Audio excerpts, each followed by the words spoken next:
એવી રજૂઆત કરવામાં આવી છે કે ફરિયાદ પક્ષ સાક્ષી નંબર 66ના નિવેદનના આધારે અપીલકર્તાને ગુનેગાર ઠેરવી વિદ્વાન ટ્રાયલ કોર્ટે ગંભીર ભૂલ કરી છે.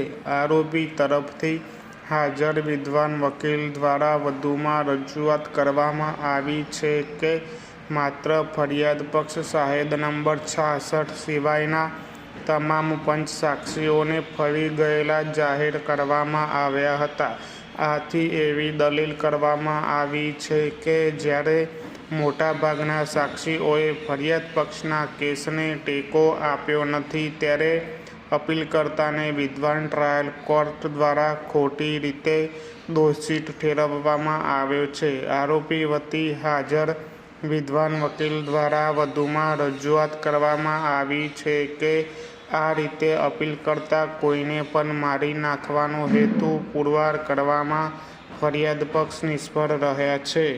ફકરો: અપીલકર્તા તરફથી હાજર વિદ્વાન વકીલ શ્રી હરીન્દ્ર દ્વારા દલીલ કરવામાં આવી છે કે જ્યારે ફરિયાદ પક્ષ શાહેદ નંબર 58 દ્વારા આરોપીની ઓળખ પણ કરવામાં આવી નથી ત્યારે ફરિયાદ પક્ષ દ્વારા રજૂ કરવામાં આવેલી જંતુનાશક બોટલની વાત પણ અવિશ્વસનીય છે. આથી ઉચ્ચ અદાલતે ચુકાદાના પરિચ્છેદ 79માં નોંધેલા તારણો ક્ષતિયુક્ત હોવાનું કહી શકાય. એવી રજૂઆત કરવામાં આવી છે કે તબીબી અહેવાલો અનુસાર તે સ્વીકૃત બાબત છે કે બંને મૃતક ગળું દબાવવાના કારણે મૃત્યુ પામ્યા હતા અને મૃતકના પેટમાંથી કોઈ ઝેર મળ્યું ન હતું.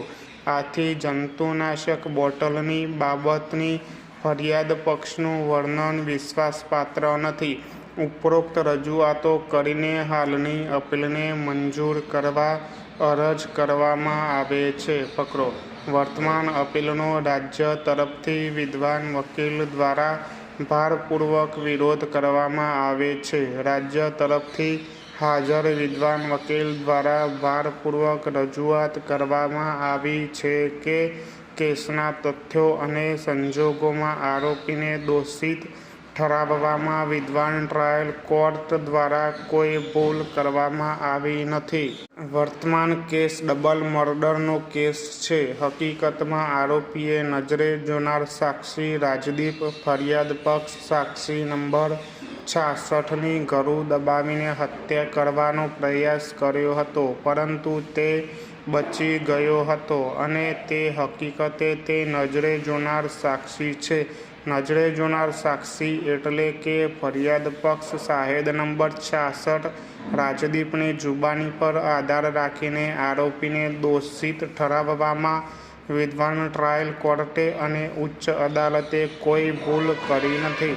બનાવમાં રાજદીપને થયેલી ઈજાઓ માટે તેને હોસ્પિટલમાં સારવાર લીધી હતી અને તે હકીકત સાબિત થઈ છે અને ફરિયાદ પક્ષે રાજદીપની સારવાર કરનારા ડોક્ટરની તપાસ કરીને તે સાબિત પણ કરી દીધું છે. રાજદીપના જુદા જુદા નિવેદનોમાં કેટલાક વિરોધાભાસ હોઈ શકે છે કેમ કે રાજદીપની માનસિક સ્થિતિને ધ્યાનમાં રાખતા અને એક બાળક હોવાના કારણે જેને પોતાના પરિવારના 2 સભ્યોને મારી નાખતા જોયા હતા અને તેને ખુદને મારવાનો પ્રયાસ પણ થયો હતો અને જ્યારે તેના પ્રારંભિક નિવેદનો નોંધવામાં આવ્યા હતા ત્યારે સહ આરોપી જાગૃતિબેન ત્યાં હાજર હતા.